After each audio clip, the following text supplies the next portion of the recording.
Hello everyone. So in this video we will go over the questions from lab 7B, and it's one of the easiest labs and there are, I think, just 2 questions. So this will be a short video. So getting started with the first question, it says that we are supposed to create a project that reads the name of a file from the user. So whenever you see the word project, that would, or whenever the question says that you're supposed to create a project, that would mean that you're supposed to create a program. All right. So you're supposed to create a program that reads the name of a file from the user. So you need to prompt the user to give you a name of a file. All right. And then you're supposed to read from that file and print each you're supposed to read from the file whatever is there on each line of the file, and you're supposed to print it with a message student number is, and whatever text is there in the file. So basically this is what you print from the program, and this is the text that comes from the file. All right, and you need to read from the beginning of the file until the end of the file. All right, this is basically the example for how your program needs to run. You're supposed to prompt the user by saying, please enter the name of a file to read, and then the user gives you a name of a file, and and then you're supposed to print student number is what with the text that comes from the file. All right. So the first thing that we need for this question is that we're supposed to read the name of the file from the user. For that, if you remember from the previous examples, we use scanner. Let's say input is equal to new scanner system.in. So when I say system.in, it means read from the user. All right. Now here it's giving me an error, which is the same thing as importing. So I'll add import for java.util.scanner, and it adds it at the beginning. All right, now once we're done with that, we need to prompt the user to let them know what they're supposed to provide us. All right, so for that you can use system.out.println and print please enter the name of a file to read. Once you're done with that, you create let's say a variable called not a variable, a string object called file name is equal to, and using the scanner which is here, you would write input dot next, because file name is text, right? So now we have the file name. We've read from the user, and we have the name of the file that we should read from. Now the next thing you want to do is basically create the file object. All right, so you'll create file so that you can get the properties for that file. So you'll say file, name it file or whatever you want to name it, is equal to new file, and then here we would pass the file name. All right, again, see, it gives me the error, and that's because just like scanner, we need to import import java.io for the file object. All right, and that's how it's added here. You can just change this to star, so anything that you need for input output will automatically be included will automatically be included in your project. All right, so once you're done with that, now for reading, there are basically 3 things that you need to do. Just remember these 3 steps, and you'll always know how to read from a file. The first thing you need to do is create a scanner object. Just like how we create a scanner object for reading input from the user, we need to create a scanner for reading from the file. All right, so first thing, create scanner from using file object. Okay, so the same thing, scanner, name it different this time. So I'll name it probably file reader is equal to new scanner. And instead of system.in, which means taking an input from the user, you will just pass this file object that you've created. All right. So the scanner will know, okay, this is the file that we're looking at, and this is where we need to read from. When you create the scanner, it will give you an error, just like it's giving me here. And if I hover over it, it tells me that unreported exception, file not found. So when your scanner is basically trying to access this file object with the file name that the user has given you, if this file does not exist, scanner will throw an exception of file not found. And for that, you need to like, for example, if you want to remove this error, you need to throw that exception. So if I click here, I can just add throws file not found exception. All right, so this is because if this file does not exist and scanner is trying to open and read it, then there will be an error, right? So in order to handle that, you will have to add throws file not found exception to your code.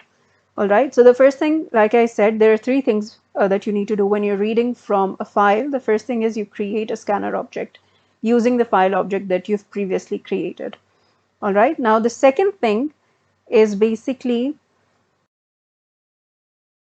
a combination of two things: a while loop with has next, and um, accessing. Okay, the next thing I'll show it to you later on, but here you will have a while loop. Now, in order to create a while loop, we know we need to initialize. There are four things, right? Initialization, condition, block, and increment. So for the while loop, as we know, we need an initialization beforehand to iterate through the loop. The next thing is while, and then here, the scanner that you've created using the file object, you will use that here, file reader dot has next. All right, that means if there is still more data to be read from this file, then iterate through the loop.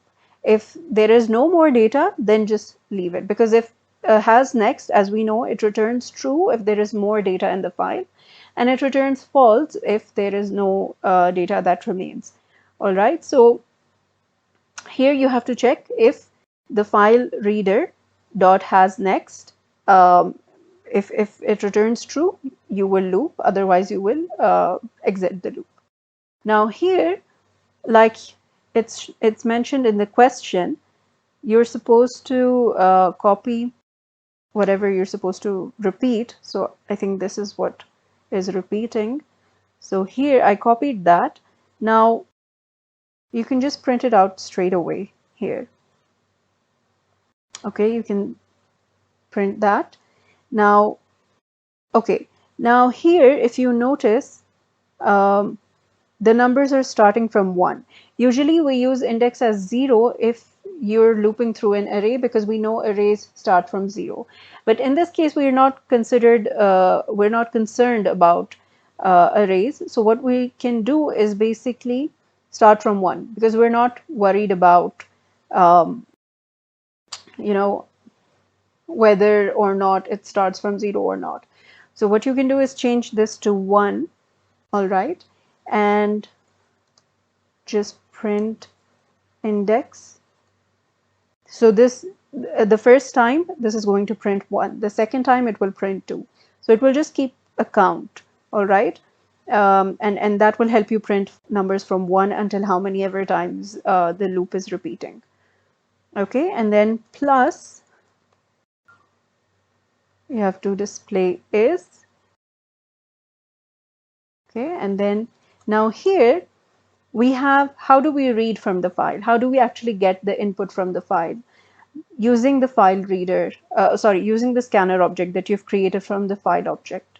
So here I've named it file reader. So I can just write it here. And the same way how you read input from the user, that's the same way you would read from a file also.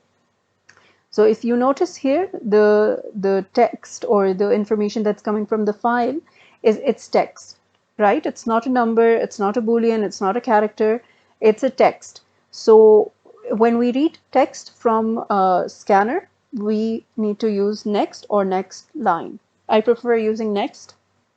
You can use whatever you want. All right. So this is the second thing, which is the loop. All right. Now, usually when you loop here, we're using index because we need to print the numbers here, right? But if you did not, if the question did not have any numbering within it, then you wouldn't even require the index. All right. But just because we need to print those numbers 1, 2, 3, 4, 5, we need to keep track of it. How many times has the loop iterated, right? So that's the only purpose of having index. Now I said there are three things before, right? You need a scanner from the file object, you need a while loop with has next, and then you need to normally read like you read using scanner object. Okay, this is the third thing. So 3 steps: create scanner using the file object, um, a while loop with has next, all right, and then read normally as you would read from a scanner object, which is this part. Just like if you notice here, we took the scanner object, which was input dot next, because we knew we were reading a name or a text. So similarly, we know here also we're reading text from the file. So the scanner object dot next. All right. Now I will try this in CodeRunner and let's see what's the result. For that, I'll copy the whole thing. So I'll click on select all. I'll click on Control A to select everything, Control C to copy everything. And then in CodeRunner, I will paste it here. Okay, now there were some extra things here. I had a comment with the question, so I'll remove that.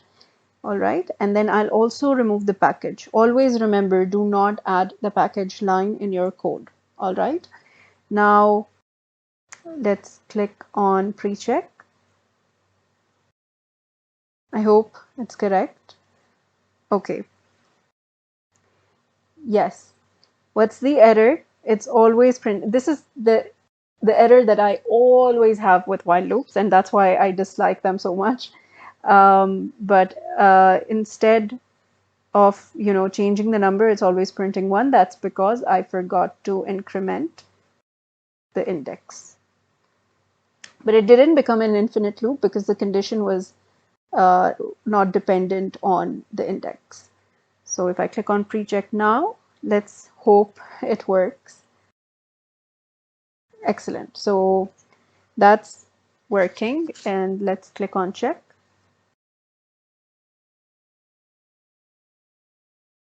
That's working also. So that's how you would read from a file. Just remember, you need to have, obviously, if there's a file included, you need to have a file object. That's mandatory, right? But if you want to read from a file, you need a scanner that will be created using the file object. You will need a while loop with has next, and then you need to normally read from your file. So if you know your file has numbers, you would write file reader dot next int. If you know your file has characters, then you would not characters. Let's choose anything else. Let's say double or Boolean or anything like that. So depending on the data type that you have in your file, you need to read it that way. So in this case, we knew that there is text in the file. So that's the reason we used next. So moving on to the second question. So in the second question, it says create a method which is named read a student list, and it takes a parameter of string file name. It reads the name of a file, that reads the name of a file from the user then reads the name from the file and prints each one with the message. I think this is not required because you already have that reads the name of this. Okay.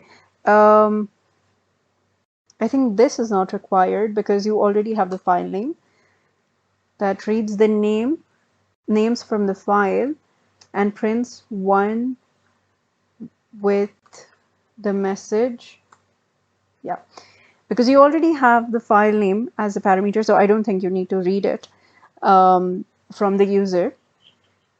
So if you notice, it's very, very, very similar to the question we just did. And so I'll show you how to amend the code from that question so that you can create the code for this question. Now, it doesn't speak about anything regarding return from the method. So because that's not mentioned, we can assume that we're not returning anything from the method. So that means the return type will be void. So public static void, and you can just copy this for your method. Okay. Now, like I said, we do not need to read from the user, so I don't need these 3 steps. But what I do know is we need to read from the file, right? So I would take this code and move it here. All right. And again, because we're trying to read the file using the scanner, it could throw a file not found exception, right? So we remove it from here and we can simply add it here. And that removes the error. All right. And I think that is it for this question. It is that simple. You just need to know what to move around according to your question, and that should help you solve the question. All right. Now let's try to test this in CodeRunner. For that, I will just copy the whole method that I just created. I do not need to copy the whole code. Why? Because the question says you need to only create a method. So for that purpose, you only copy the method that you've just created and you paste that in CodeRunner. So here I'm pasting the code and let's try to run it.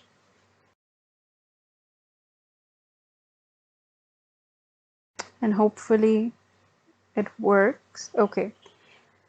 The same thing. The numbers are repeating because I forgot to increment the index. So index plus plus and press on check. Sorry, I should have pre-checked it, but let's see. Okay, perfect. So that's your lab 7B.